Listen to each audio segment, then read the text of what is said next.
চুপ করো দেখছো এই নিকো লাগা তুমি 14 করে কথা 15 না এটা দেখো 12 করে 13 এখন লাগা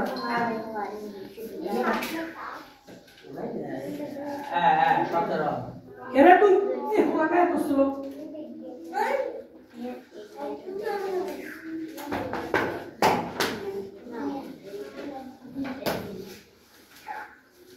সিয়াম ঠিক আছে তাই ঠিক আছে নিকো এই কেউ কিছু না বুঝে জিজ্ঞেস করবে ঠিক আছে বসো বুঝছেন নি না বুঝলে জিজ্ঞেস করবেন ওর লেখার দরকার নাই হ্যাঁ এরে 14 আস্তে আস্তে লেখো সময় আছে 3 ঘন্টা সময়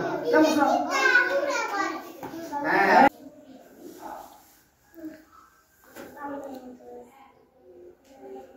আজকে আপনাদের পরীক্ষা কি হয়েছে? The time is 10 কি হয়েছে? a.m. আচ্ছা, আর আপনাদের কোন বিষয়? হাদিস আর কোরআন মুখী কেন?